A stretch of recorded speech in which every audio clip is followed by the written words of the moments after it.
نحمده ونصلي ونسلم على رسوله الكريم. أما بعد فأعوذ بالله من الشيطان الرجيم. بسم الله الرحمن الرحيم. ولا تقولوا لمن يقتل في سبيل الله أموات بل أحياء ولكن لا تشعرون. قال رسول الله صلى الله عليه وسلم: لوددت أن أقتل في سبيل الله ثم أحيا ثم أقتل. قال رسول الله صلى الله عليه وسلم: لا يظلم أحدكم حتى أكون أحب إليه من والده وولده والناس أجمعين. صدق الله العظيم وصدق رسوله النبي الكريم. ونحن على ذلك من الشاهدين والشاكرين والحمد لله رب العالمين. یہ احکامات جو ادھر ادھر چلتے رہے بیٹھتے رہے جو باتیں کر رہے ہیں وہ خاموش ہو جائے.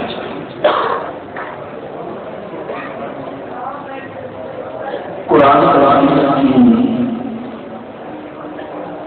جو آیت پاک میں اس کا تعلق بھی شہادت کے ساتھ ہے اور جو حدیث پاک پڑھی ہے اس کا تعلق بھی شہادت کے ساتھ ہے.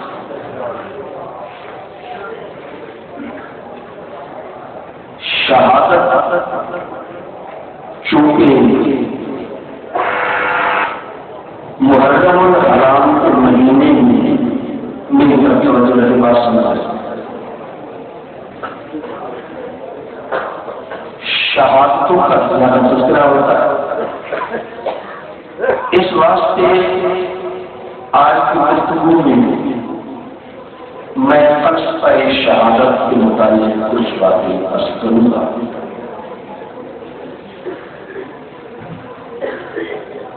میں نے عرض کیا کہ ایک بھی شہادت کے متعلق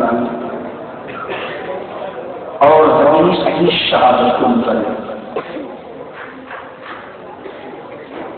شہادت کا معنی ہوتا ہے گواہی. شہادت کا معنی گواہی اور شریعت ہر ایک کی شہادت کو قبول نہیں کرتی.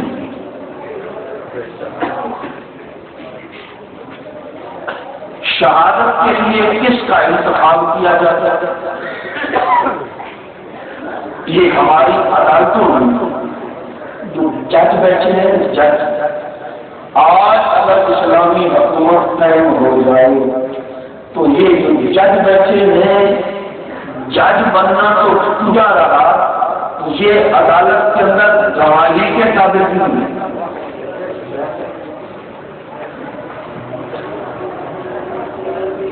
شہادت گواہی کو کہتے ہیں.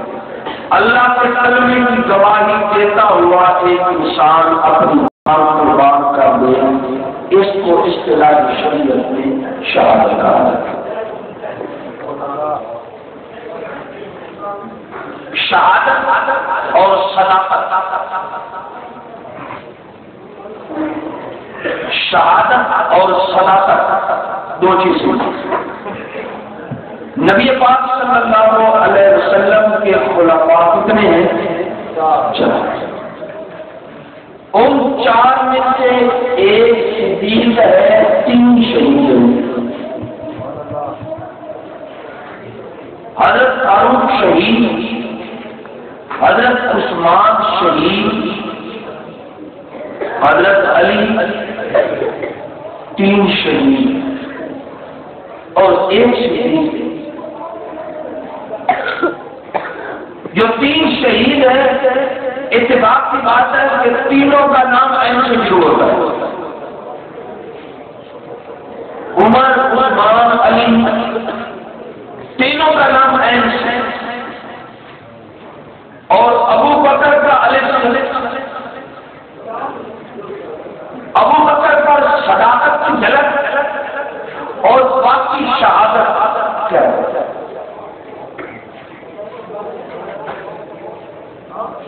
شہادت اور صداقت میں فرق کیا ہے؟ صدیق اور شہید میں فرق کیا ہے؟ انسان کے اندر اللہ نے 2 قوتیں رکھی، ایک قوت عملیہ ہے، دوسری قوت عقلیہ ہے۔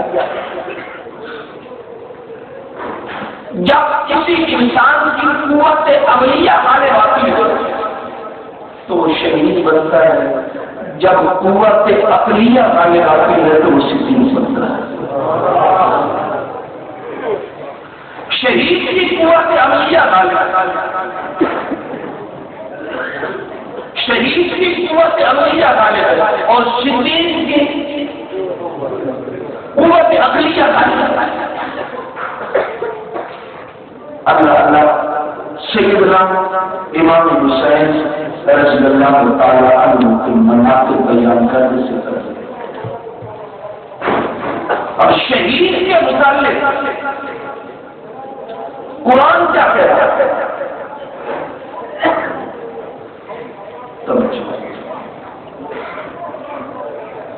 ایک لاکھ عیسائیوں کے لیے آیا اور 2 لاکھ مسلمانوں کو بس دیا، اور ہمارے قرآن عیسائیوں نے کہا خدا 3 ہے، اللہ پاک نے فرمایا بلا تقولوا ثلاثۃ، یہ 3 کہنے کی دور اجازت، اپنی زبان سے 3 خدا نہیں کہہ سکتے، اور میں نے فرمایا اور میں نے کیسے فرمایا بلا تقولوا ثلاثۃ، اپنی زبان سے 3 خدا کا قول نہیں کر سکتے۔ یہ منع اور یہ لا آیا عیسائیوں کے لفظ سے، اور 2 لاکھ مسلمان کے لیے آئے۔ اور اعلان کو حضرت مولانا محمد اسماعیل محمدی صاحب کا بیان شروع ہے، حضرت مولانا محمد اسماعیل صاحب کا بیان شروع ہو چکا، برائے مہربانی جلدی جلدی مسجد میں تشریف لاؤ۔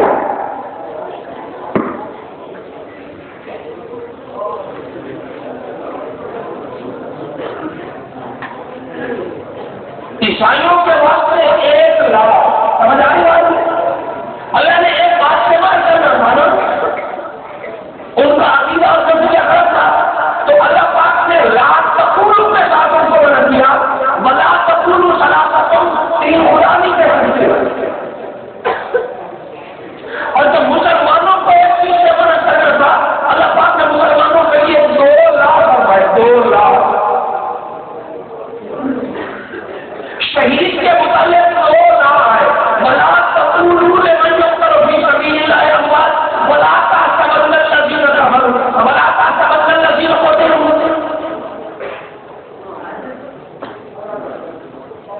جو اللہ کے راستے میں جان دے دیا اس کو زبان سے مردہ کہنے کی اجازت نہیں، پابندی کہاں لگی؟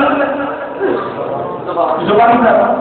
اور سامنے ایک شخص پڑا ہوا جس کے اندر حیات کی کوئی رمق کی کوئی زندگی کا کوئی اثر اثر نہیں، چلو زبان سے تو ہم اس کو مردہ نہیں کہیں گے، لیکن دل کے اندر تو آئے گا کہ یہ ہے تو مردہ، لیکن اللہ نے مردہ کہنے سے منع کروا دیا، تو پہلی پابندی اللہ پاک نے زبان پر لگائی تھی، دوسری پابندی دل پر لگا دی کہ دل کے اندر اس کو مردہ تصور اور خیال بھی نہیں کر سکتی.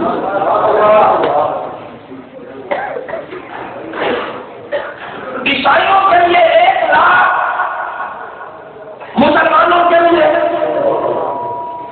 2 آئے.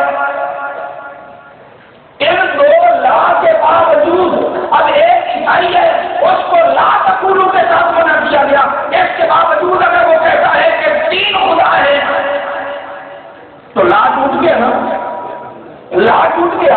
جب لا ٹوٹا، اس نے 3 خدا کہے، لا ٹوٹا تو خدا کا نام فرمان ہوا، کافر ہوا. تو اللہ رب العزت نے شہید کے متعلق 2 لاکھ فرمائے. جو شہید کو ان 2 لاکھ کو توڑ کر اب مردہ کہے تو وہ بھی کافر ہوا. عیسائی نے 1 لاکھ توڑا اور جو شہید کو مردہ کہتا اس نے کتنے توڑے؟ ایک اور مثال کے ساتھ بات سمجھا کے لاحق کرتا ہوں. اللہ مرزائی مسلمان ہے کہ کافر؟ مرزائی مسلمان ہے کہ کافر؟ امام ابو حنیفہ رحمۃ اللہ علیہ کا نام سنو. امام ابو حنیفہ رحمۃ اللہ علیہ فرماتے ہیں جو شخص حضور کے بعد نبوت کا دعویٰ کرے وہ تو ہے کافر نا، یہ تو ہر پر کہتا ہے. لیکن جو اس سے نبوت کی دلیل مانگتا ہے وہ بھی کافر ہو جاتا ہے. جھوٹے شخص سے جو نبوت کی دلیل مانگتا ہے وہ بھی کافر ہو جاتا ہے. کیوں کہ یہ دلیل مانگنے والا دلیل کیوں مانگ رہا ہے؟ اگر حضور کی ختم نبوت پر اعتماد اور یقین ہوتا تو اسے دلیل کیوں مانگتا؟ بغیر دلیل کے کہہ دیتا تو کافر ہے. جو اس سے دلیل مانگ رہا ہے معلوم ہوتا ہے دلیل کی ختم نبوت بالکل ہے. نبی کریم صلی اللہ علیہ وسلم نے فرمایا انا خاتم النبیین لا نبی بعدی، میں آخری نبی ہوں، میرے بعد کوئی نبی نہیں ہے. انا خاتم النبیین لا نبی بعدی، لا نبی. اچھا تو اب لا آپ نے لا نبی بعدی تو مرزائیوں میں یہ لا توڑ دیا، لا قانون کو رکھتے لا توڑ دیا. لا نبی بعدی حضور نے فرمایا میرے بعد کوئی نبی نہیں. جو کہے کہ حضور کے بعد کوئی نبی ہے مسلمان ہے. اب مرزائیوں نے 1 لاکھ توڑا حدیث کا. تم سارے کہتے ہو کہ نئے اسلام سے خارج ہو گئے. عیسائیوں نے 1 لاکھ توڑا قرآن کا. تم کہتے ہو کہ نئے اسلام سے خارج ہو گئے. ایک وہ قوم ہے جو 2 لاکھ توڑتی ہے اور وہ قرآن کے توڑ نہیں اور شہید کو بتاتے ہیں.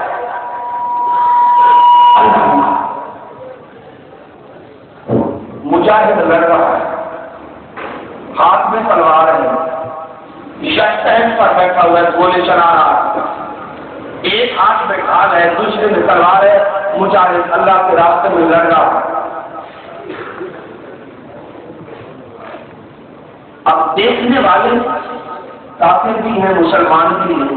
توجہ، دیکھنے والے کافر بھی ہیں اور مسلمان بھی ہیں. جب لڑ رہا تھا تو مسلمان سے پوچھ وہ جو سامنے لڑ رہا ہے تو زندہ ہے یا مردہ؟ تو مسلمان کیا کہے گا؟ لڑنے والے کو کیا کہو گے؟ زندہ. اچھا کافر سے پوچھو وہ جو سامنے لڑ رہا ہے مسلمان وہ زندہ ہے یا مردہ؟ تو کافر بھی مردہ نہیں کہے گا، کافر بھی اسے زندہ نہیں. لڑنے والے کو کافر بھی زندہ کہہ رہا ہے، مسلمان بھی زندہ کہہ رہے.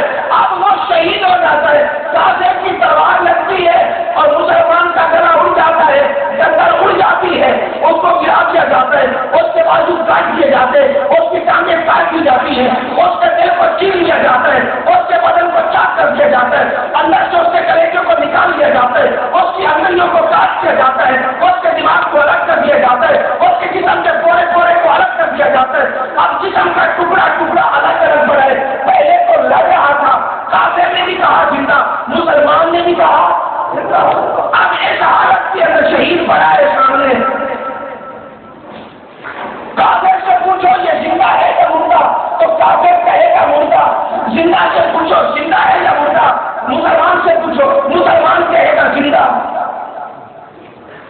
مسلمان کیا کہے گا؟ کافر سے پوچھتا ہوں کہ پہلے تم نے زندہ کہا تھا، اب مردہ کیوں کہتے ہیں؟ کافر کہتا ہے پہلے میری آنکھیں کہتی تھی کیا زندہ ہے، پہلے حرکت کر رہا تھا، میری آنکھیں کہتی تھی زندہ ہے، اب حرکت نہیں کر رہا، بدن کے بقیے ادھیڑ کے رکھ دیے گئے، بدن کے ٹکڑے ٹکڑے کر دیے گئے، اب میری آنکھیں کہتی ہیں کہ یہ مردہ ہے۔ مسلمان سے پوچھا جاتا ہے پہلے وہ کہتا ہے زندہ، اب کہتا ہے زندہ۔ مسلمان سے پوچھا کہ پہلے بھی زندہ کہتا تھا، اب بھی زندہ کہتے؟ مسلمان کہتا تھا پہلے میری آنکھیں کہتی تھی زندہ ہے، اب اللہ کا قرآن کہتا ہے۔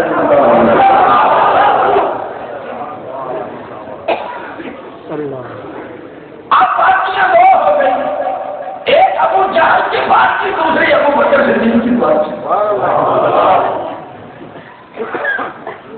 دو پارٹیاں، ابو جہل کی بات کی، ابو بکر صدیق کی بات کی، دو پارٹیاں ہو گئی۔ ابو جہل کی پارٹی سے پوچھو یہ جو سامنے پڑا جس کا کلیجہ نکلا ہوا، یہ جو سامنے پڑا جس کا گلا کٹا ہوا، یہ جو سامنے پڑا ہوا ہے جس کے جسم کے ریزے تک نہیں گئے، ابو جہل سے پوچھو یہ کون؟ وہ کہے گا مردہ۔ ابو بکر سے پوچھو کون؟ وہ کہے گا تم ابو بکر صدیق کی پارٹی اور ابو جہل کی؟ ابو بکر صدیق کی پارٹی کہتی ہے زندہ، ذہن سوال کرتا ہے، ذہن سوال کرتا ہے کہ زندہ کیسا ہے؟ جب ذہن سوال کرے ذہن سے تو کبھی ذہن کے بعد اس کا جواب نہیں ہوتا، کبھی عقل سوال کرے تو عقل کے پاس عقل کا جواب نہیں ہوتا۔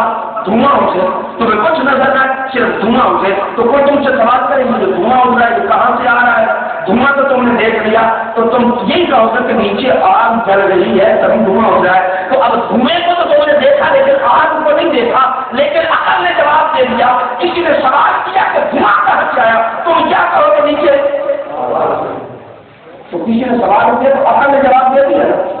تو ایک مقام پر عقل سوال کرتی ہے تو عقل کے پاس جواب نہیں، عقل سوال کرتی ہے عقل کے پاس جواب۔ آپ کا منہ ٹوٹ جائے، ہوا نکل جائے تو دوبارہ استنجا بھی کرو گے، صرف وضو کرو گے؟ وضو کریں گے، استنجا کریں گے؟ تو وضو کس طرح کیا جاتا ہے؟ ہاتھوں کو دھویا جاتا ہے۔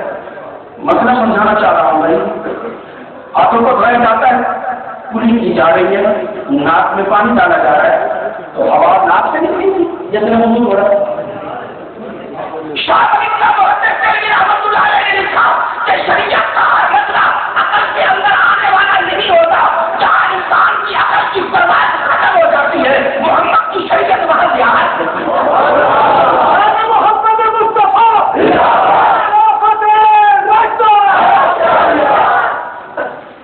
حضور کی شریعت وہاں سے اپنا آغاز کرتی ہے۔ شریعت کا ہر مسئلہ عقل میں آنے والا اور اپنی عقل پر محبت رکھو، مت توڑو، مت ترازو بناؤ، شریعت کے مسائل کو اپنی عقل کو نہ بتاؤ۔ اکبر رضی اللہ تعالیٰ عنہ اور ابو جہل کی پارٹی دو الگ الگ تھی۔ حضور معراج کر کے آئے،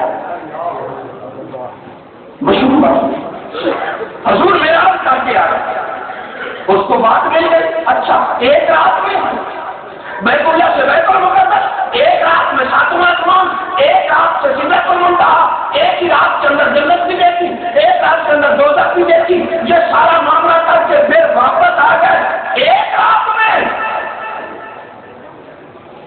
ابو جہل نہیں مانتا، سامنے ابو بکر آ کے تانا دیا اور جس کا تم نے کلمہ پڑھا ہے وہ یہ کہتا ہے، ابو بکر کہتا ہے عقل مانے یا نہ مانے میرا دل تو مانتا ہے کہ نہیں مانے۔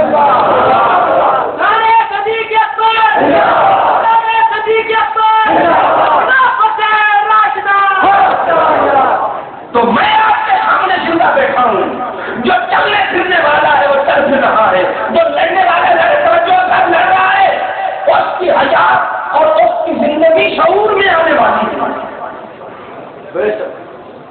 ایک چیز شعور میں آنے والی ہے، ایک چیز کا تعلق شعور کے ساتھ ہے اور ایک چیز کا تعلق شعور کے ساتھ نہیں ایمان کے ساتھ ہے۔ کبھی کبھی کبھی تھوڑا سا گہرائی کے اندر شکی باتیں چھوڑ دو، تھوڑا سا گہرائی کے اندر جاؤ. میری زندگی کا تعلق شعور کے ساتھ یعنی نظر آ رہی ہے آپ کو. مجھے اگر کوئی مردہ کرے تو میں اس کے ایمان کا انکار نہیں کروں گا. میں کہوں گا تو اندھا ہے اور تو اندھا ہے.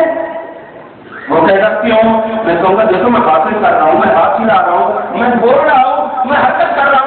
تو میری یہ زندگی شعور میں آنے والی ہے.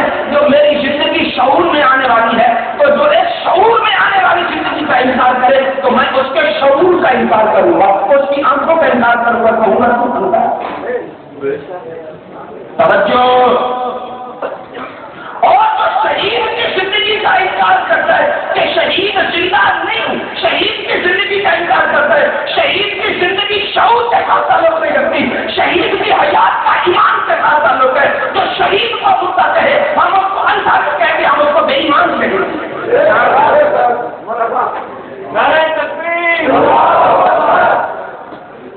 اس کو بے ایمان کہیں گے. کیوں؟ اس زندگی کا تعلق شعور کے ساتھ ہے, اس کا تعلق کس کے ساتھ ہے؟ ایمان کے ساتھ. اللہ پاک فرماتے ہیں فلا تشعرون, اس کا تمہارے شعور کے ساتھ کوئی تعلق نہیں. تمہارے شعور کے ساتھ اس کا کوئی تعلق نہیں, تمہارے ایمان کے ساتھ اس کا تعلق ہے. ایمان اس کو زندہ ہے, اس کو کیا زندہ ہے.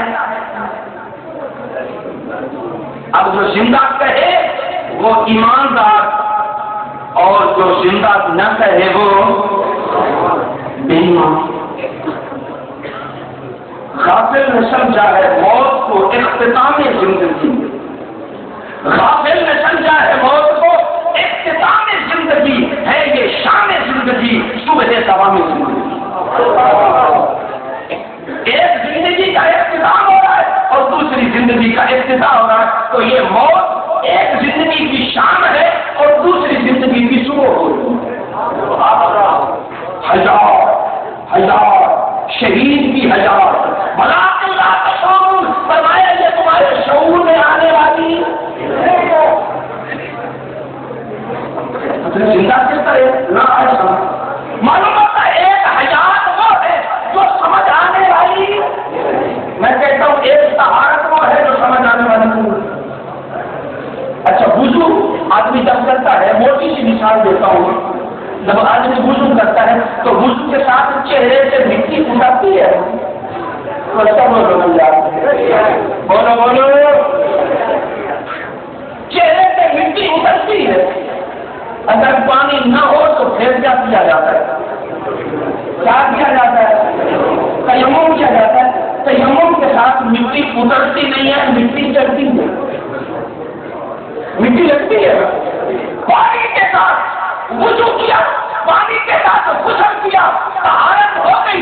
یہ تو بات عقل میں آتی ہے, لیکن جب تیمم کیا تو منہ پر مٹی لگ گئی. شریعت اس کو بھی طہارت کہتی ہے, شریعت اس کو بھی طہارت کہتی ہے. ایک طہارت عقل میں آتی ہے, ایک طہارت عقل میں آتی ہے. مانتے ہو تیمم کے ساتھ طہارت ہو جاتی ہے, یا مٹی اتری تو نہیں, مٹی تو لگی ہے. مٹی اتری تو نہیں, مٹی لگی ہے.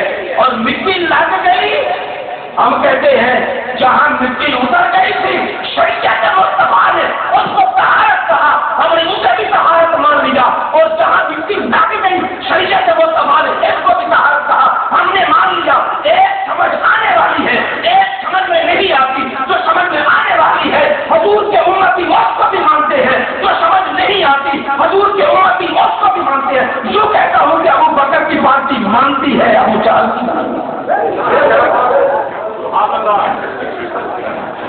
ایک پارٹی مانتی ہے اور دوسری پارٹی نہیں مانتی. حضرت حسین کی ولادت.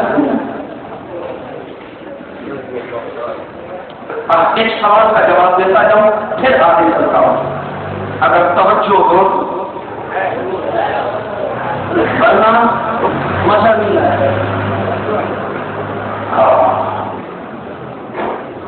شربوتے میں تقریر کرنے دیا, میں بس شہادت پر بول رہا تھا کہ شہید کو زندہ کہتا ہوں.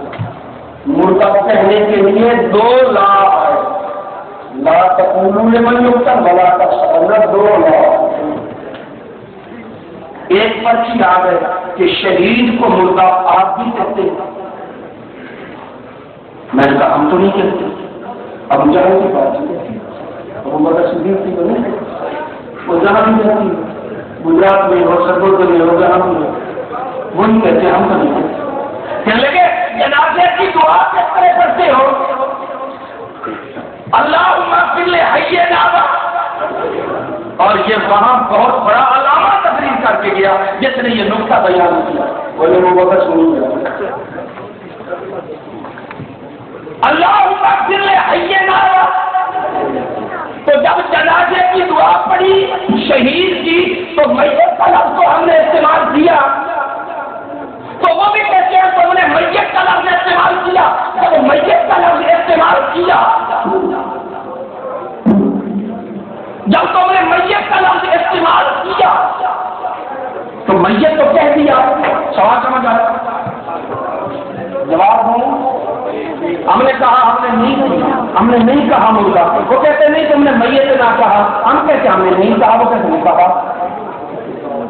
اچھا یہ بڑی عورت ہو یا مرد ہو جنازہ الگ الگ ہے دعا یا ایک ہی ہے؟ مرد اور عورت کی دعا جنازے کی ایک ہے۔ اب پڑھنے لگا وہ دعا، خیال کرنا ذرا، اللہم اغفر لحینا و میتنا و شاہدنا و غائبنا و کبیرنا و کبیرنا،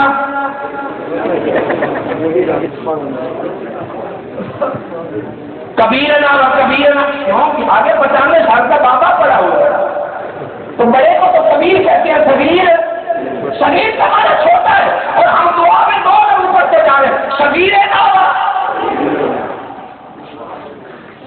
لفظ دو پڑے مراد ایک ہے، لفظ دو پڑے مراد ایک ہے، سامنے مرد پڑا ہے، سامنے مرد، اور ہم میت سامنے مرد ہے، ہم دعا کہتے ہیں ذکرنا و انثانا یا ذکرنا و ذکرنا،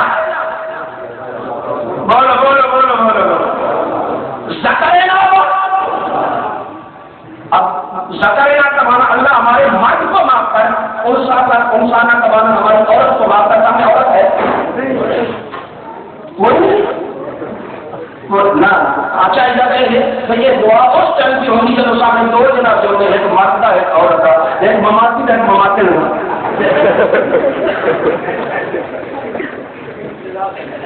مرد عورت ہوتے، ایک ساتھ چھوٹا بچہ بھی ہوتا، پھر یہ جملہ صحیح تھا، صغیرنا و کبیرنا ذکرنا و۔ اچھا سامنے عورت پڑی ہے، اللہ کرے آپ کو سمجھ آ جائے گا، سامنے عورت پڑی ہے اور وہاں کا بچہ انسان و انسان ذکرنا و، توجہ، سامنے صرف مرد ہے، انسانہ کا لفظ پیچھے آ گیا، ہماری مراد مذکر ہے، سامنے عورت ہوتی ہے، ذکرنا کا لفظ پیچھے پاس آ گیا، ہماری مراد عورت ہے، سامنے 95 سال کا بابا ہے، ہم نے صغیرنا پیچھے کہا، ہماری مراد کبیرنا، میں نے کہا ہم نے کہا اللہ اغفر لحینا و میتنا، میت کا لفظ پیچھے آ گیا، ہماری مراد حینا ہے، ہم نے شہید کو مردہ نہیں کہا، جس طرح بابے کو ہم نے بچہ نہیں کہا، جس طرح مرد کو عورت نہیں کہا، جس طرح عورت کو مرد نہیں کہا، ہم نے شہید کو مردہ نہیں کہا۔ اگر ہمارے اس لفظ سے کسی کو یہ خدشہ ہوتا ہے کہ تم نے میت نہ کہا، تو ہم کہیں گے اس کا مطلب ہے کہ تیرا جب ابو مرا تھا یا مرے گا تو تیرا ابو مرد بھی ہے عورت بھی ہے۔ ذکرنا یا لفظ چھٹ، میرے پاس ایک طالب علم کا تھا، بڑا چست چلا، ایک دن بڑے لوگ مسجد میں چلا گیا، مولوی کو جا کر کہتا ہے مولوی صاحب میری ابھی شادی نہیں ہوئی، اولاد کہاں نہیں ہوگی، تو میں روزانہ دعا کرتا ہوں کہ یا عالم الصلاۃ لمن، اللہ مجھے نماز پڑھا، میری اولاد کو تو اولاد میری نہیں کوئی نہ، تو اس لیے اس میں کیا نہیں کرتا کیا کروں، اور وہ ایسا کاٹ چھوڑ بھی چھوڑ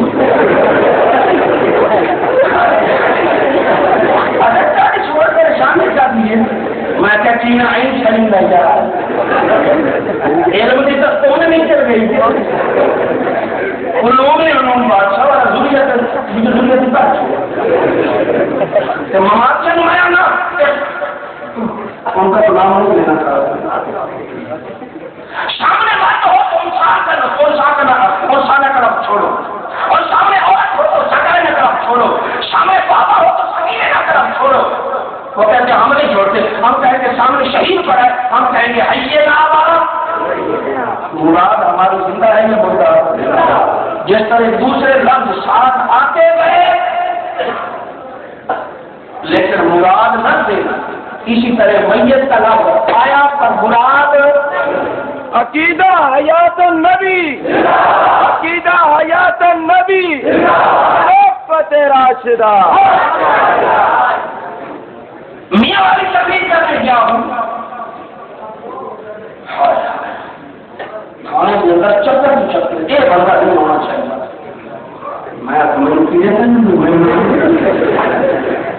میں جب میں جا کے پہنچا تو شاید جلسہ آ کر بیٹھے میرے پاس مجھے کہنے لگے مولوی صاحب ان کو تم نے کیا کہا ہے ایسا کچھ بھی نہیں کہا کل پرسوں سے یہ تھامے کے جا رہے یہ نہیں آنا چاہیے یہ نہیں آنا چاہیے میں نے کہا سن لینا میں کیا کہتا ہوں حضرت صاحب کا واقعہ میں احباب جو کھڑے ہیں بول رہے ہیں یہ سارے گناہ گار ہو رہے ہیں آپ خاموش ہو کر بیٹھ جائیں خاموش کروا دیں دوستوں کو سارے گناہ گار ہو رہے ہیں ادھر دین کی بات کو زیادہ بات میں لگے ہوئے ہیں حضرت صاحب رضی اللہ تعالیٰ عنہ کا واقعہ بڑے کمزار طریقے سے پیش کیا جاتا ہے کہ نبی پاک علیہ السلام کے دروازے پر حضرت صاحب کے دروازے پر حضور آئے اور 3 مرتبہ سلام کیا حضرت صاحب نے آگے سے جواب دیا لیکن حضور نے باہر نہیں سنا جب واپس جانے لگے تو حضرت صاحب نے دروازہ کھولا اور جا کر دامن پکڑ کر معافی مانگی اور عرض کیا یا رسول اللہ کیوں نہیں اندر کیوں آپ جا رہے ہیں حضور فرماتے ہیں میں 3 دفعہ سلام کیا تم نے لوٹایا نہیں میں جا رہا ہوں وہ آگے سے حضرت صاحب کہتے ہیں حضرت تو علیہ السلام علیہ مسلم کا یا رسول اللہ اے اللہ کے حبیب آپ نے سلام کیا اور میں نے لوٹایا لیکن میں نے جان بوجھ کر کو سنایا نہیں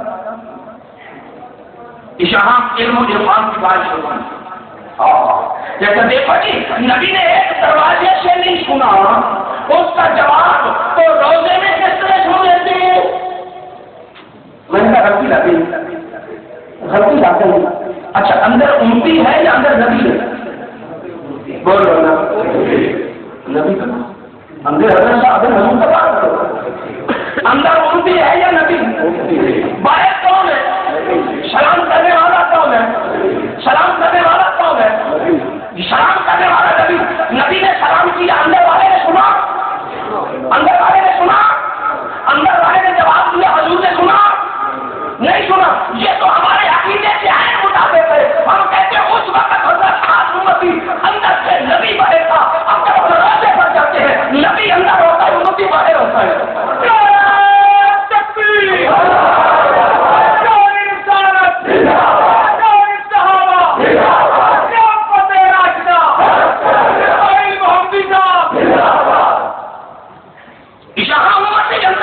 نبی نے سلام کیا اندر والے نے سنا اندر والے نے جواب دیا پائے حضور نے سنا نہیں سنا ہمارا عقیدہ یہی ہے ہم کہتے ہیں کہ حضور کے روضے پر جا کر جب سلام کرتے ہیں حضور سلام کو سلام کیا جاتا ہے اب نبی اندر امتی باہر حضور اندر ہے اندر والا سنتا ہے باہر والا بات ختم شیر مواتی تقریر شروع کی سر پکڑ کر چڑھا رہے تھے کہتے ہیں مولوی صاحب نے ہمارا دماغ بھی الٹا کر رکھا ہے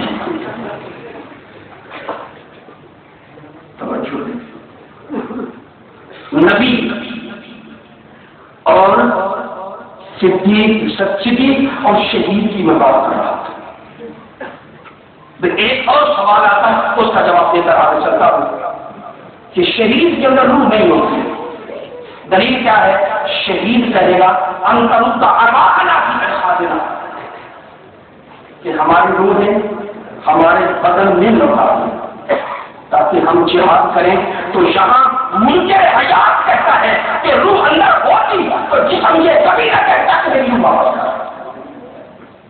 اچھا تو میں پوچھتا ہوں کہ روح اندر ہے کوئی نہیں، اور یہ کون کہہ رہا ہے کہ میری روح واپس کر؟ یہ کون کہہ رہا ہے؟ جسم. روح اندر کوئی نہیں، اور جسم بول کے کہتا ہے مولا میری روح واپس کر. روح کوئی نہیں بول رہا ہے. جو جسم بغیر روح کے بول سکتا ہے وہ سن کیوں نہیں سکتا؟ وہ سن کیوں نہیں سکتا؟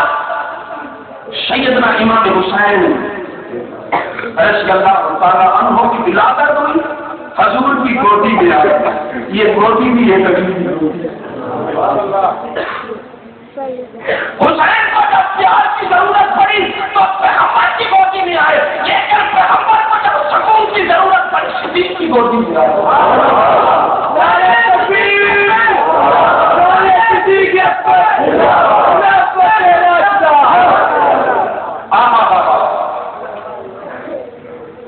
حسین آئے گودی میں لیٹنا چاہتے ہیں، نبی نے اپنی گودی کو بچھا لیا، اور جب نبی آرام کرنا چاہتے ہیں صدیق نے اپنی گودی کو بچھا لیا. تو میں عرض کرنا چاہتا ہوں جو نبی کی گودی میں آیا وہ بھی پاک، جس نے نبی کے لیے گودی کو بچھایا وہ بھی پاک، جس نے نبی کو گودی میں بلایا وہ بھی پاک، جس نے نبی کے لیے گودی کو بچھایا وہ بھی پاک. دونوں بات، دونوں کی نسبت نبی کے ساتھ. ایک کو نبی گودی میں سلانے والا اور دوسرے کی گودی میں نبی سونے والا. قائم تھا کس کا کرے گا؟ اور یار دشمن کی گودی میں کوئی سوتا ہے؟ نیند تو آتی نہیں ہے جہاں اعتماد ہوتا ہے. دوسرے مقام پر تو نیند آتی نہیں ہے. توجہ، حضور علیہ الصلوۃ والسلام حضرت امام حسین رضی اللہ تعالیٰ عنہ کے متعلق مشہور ہے کہ حضور نے اپنے کندھوں پہ اٹھا لیا. دو باتیں سنتے پہلے تو نہیں بن کر کے خراب ہو